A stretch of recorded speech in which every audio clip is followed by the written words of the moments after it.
They don't hear it like I do. The scratching.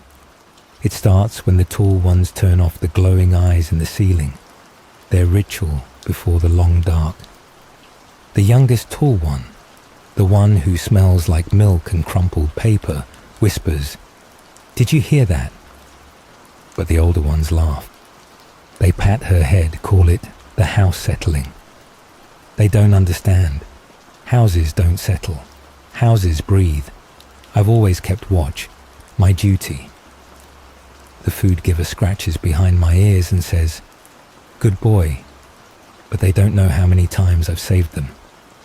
The shadows that coil under the bed. I bark until they shrivel. The thing that sometimes wears the face of the mailman, but has too many teeth. I chase it until its laughter fades. But this is different. It comes from inside. The first night, it was a whimper in the walls, a high, wet sound, like a creature choking on its own tongue. I growled, low and steady, the warning that makes the tall ones uneasy. They shushed me, gave me a biscuit. Fools. They didn't see the wall above the youngest's bed bulge, as if something pressed against it from the other side. The second night, the scratching began. Scritch, scritch, scritch. Not mice. Too deliberate, too hungry. I paced, nails clicking on the hardwood, ears twitching toward the sound. The food giver muttered, "He's anxious," and locked me in the crate. I howled. The walls answered. By the third night, the air tasted wrong. Metallic, rotting. The youngest cried at dinner, said her dolls kept moving. The tall ones humoured her, checked the closet. They didn't look at the ceiling. Didn't see the black stains spreading above the chandelier, thick as oil, dripping into their soup.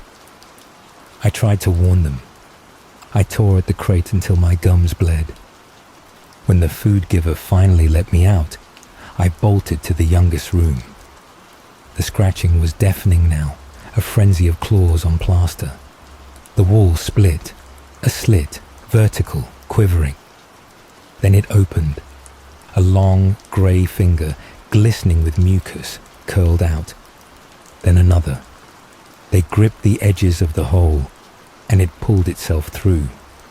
It was all elbows and knees, joints bending the wrong way, its skin sagging like melted wax. No face, just a hole where its mouth should be, ringed with broken needles of teeth. It crawled toward the youngest's bed, back hunched, vertebrae jutting like knives. I lunged, sank my teeth into its spongy thigh. It didn't scream, it giggled, a sound like bones in a garbage disposal.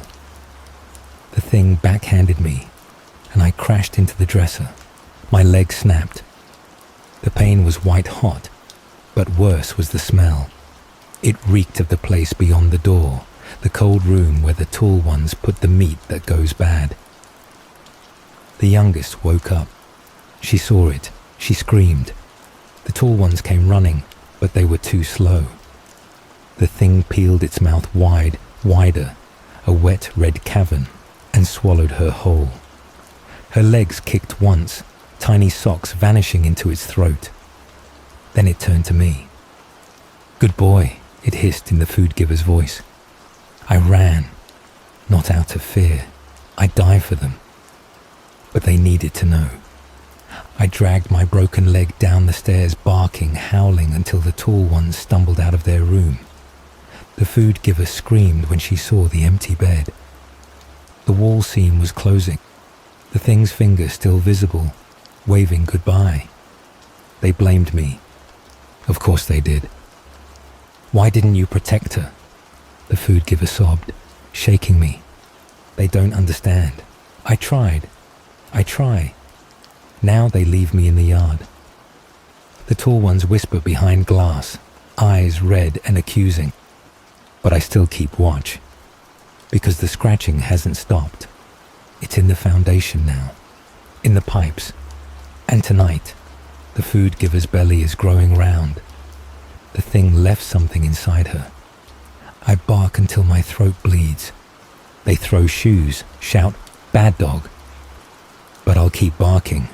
I'll bark until the thing comes back, until they see its teeth.